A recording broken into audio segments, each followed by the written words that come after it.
Good evening, everyone. Marion County is at the start of another COVID-19 surge. That's according to County Health Director Dr. Virginia Kane. It's one of the reasons Marion County will not be lifting its mask mandate anytime soon. The statewide mask mandate ended at midnight. It is now a mask advisory. We have team coverage tonight. We begin with IT-Mate's Richard Essex. Dr. Kane says that the community spread is starting to escalate and that the surge that she says that we are just starting to get into started well before the NCAA tournament and that we are in a race to get to herd immunity. Get used to wearing a mask in Marion County, at least for the next several weeks. We're at a race right now, reaching that herd immunity before we see a widespread rate of those new mutated strains. And they have now been identified, of course, in every state in the United States. Dr. Kane says the numbers are not in our favor. Less than 17% of the population is vaccinated. The positivity rate has almost doubled in the last month.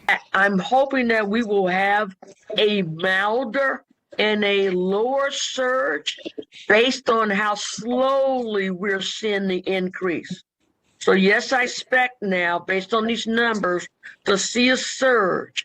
But because of the slowness of it and the lower rate of rise in the cases, we're expecting that we'll probably have a milder surge compared to what we saw in Thanksgiving and what we saw at the Christmas holidays. Dr. Kane says virus-related emergency department visits have almost doubled since the beginning of March. But first-time hospitalizations have leveled off as vaccinations have increased. 20 to 29-year-olds are catching the virus at the highest rate, followed by those of college age. We started to see a slight increase occurring, at the start of our, I guess you want to say our madness.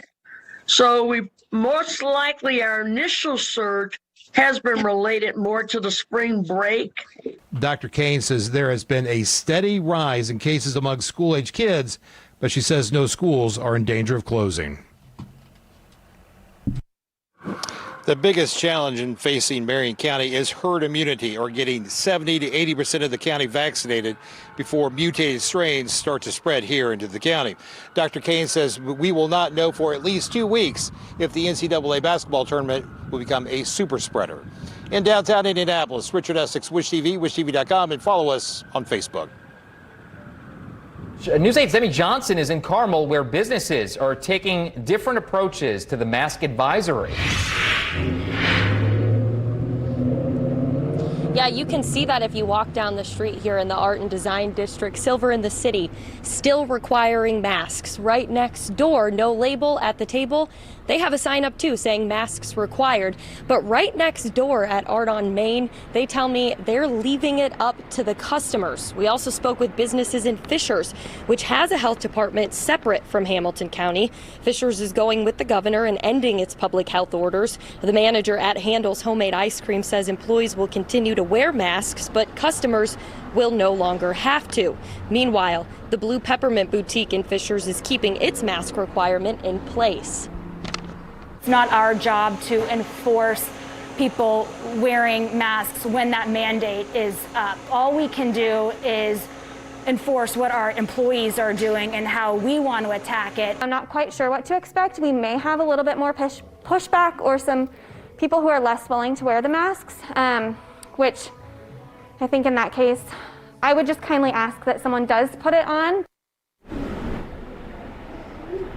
The Fishers Health Department says it will not respond or write tickets for mask issues, but did add police are prepared to help businesses if things get out of hand. No new restrictions are being added for any businesses here in Carmel. Live in Carmel, Demi Johnson, Wish TV, wishtv.com, and follow us on Facebook. Demi, thank you very much. Hey, we want to know what you think. Will you still wear a mask in public? Grab your phone, head to wishtv.com, find our poll on the right side of the page. So far, about 67% of you say you will continue wearing your mask. Meanwhile, Indiana will get nearly $61 million to expand our vaccine programs. The funding comes from the CDC.